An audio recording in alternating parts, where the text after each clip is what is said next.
কলকাতা এবং হাওড়ার পুরো ভোট করাতে চাইছে বিজেপি সরকার, আর এবার এই নিয়ে পদক্ষেপ গ্রহণ করতে চলেছে বিজেপি সরকার এবং দায়িত্ব দেওয়া হয়েছে সুকান্ত মজুমদারকে।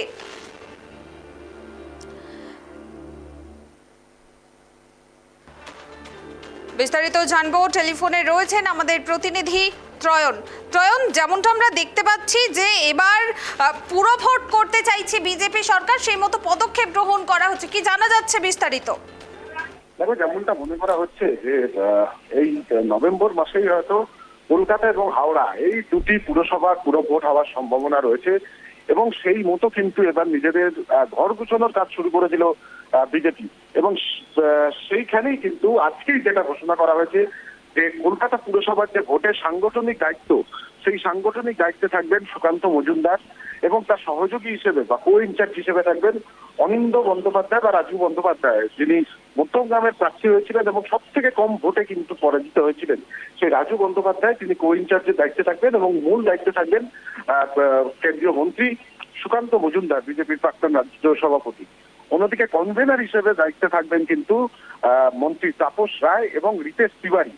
রিতেশ তিওয়ারি সহযোগী হিসেবে বা কো কনভেনার হিসেবে থাকবেন এবং মূল কনভেনার থাকবেন হলো তাপস রায়। এটা হলো কলকাতার ক্ষেত্রে, অর্থাৎ দায়িত্বে সুকান্ত মজুমদার, সাহায্য করবেন রাজু বন্দ্যোপাধ্যায় এবং কনভেনার হিসেবে দায়িত্ব পালন করবেন তাপস রায়, তার সহযোগী হিসেবে থাকবেন বিধায়ক রিতেশ তিওয়ারি। হাওড়া পুরসভার ক্ষেত্রে কিন্তু মূল যে দায়িত্ব অর্থাৎ ইনচার্জ যে দায়িত্ব দেওয়া হয়েছে রাজ্যসভার সাংসদ বিজেপির আরেক প্রাক্তন রাজ্য সভাপতি রাহুল সিনহাকে এবং তার সহযোগী হিসেবে কিন্তু কাজ করবেন বালি থেকে বিধায়ক হয়েছেন এবারে সঞ্জয় সিং, তিনি কিন্তু তার সহযোগী হিসেবে দায়িত্ব পালন করবেন। অর্থাৎ কলকাতা পুরসভা এবং হাওড়া পুরসভার ভোটের যে সাংগঠনিক প্রস্তুতি, সেই সাংগঠনিক প্রস্তুতি শুরু করে দিল রাজ্য বিজেপি নেতৃত্ব এবং সেই মোতাবেক দায়িত্ব বন্টন কিন্তু হয়ে গেল। এবার তারা তাদের যে সাংগঠনিক কাজ, সেই সাংগঠনিক কাজের দিকেও এগোবে বলে এখনো পর্যন্ত মনে করা হচ্ছে। বেশ, ধন্যবাদ ত্রয়ন।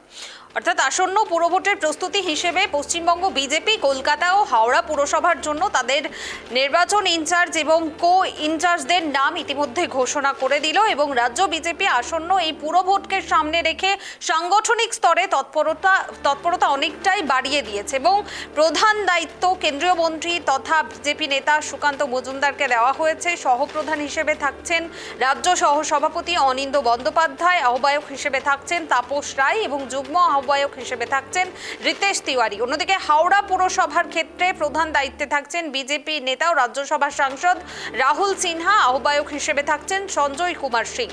রাজ্য প্রশাসনের পক্ষ থেকে দুর্গাপুজোর পর অর্থাৎ আগামী নভেম্বর মাসের শেষ সপ্তাহের মধ্যে কলকাতা ও হাওড়ার পুরভোট সম্পূর্ণ করার ইঙ্গিত দেওয়া হয়েছে। 7ই ডিসেম্বরের মধ্যে নতুন বোর্ড গঠনের লক্ষ্যমাত্রা রাখা হয়েছে।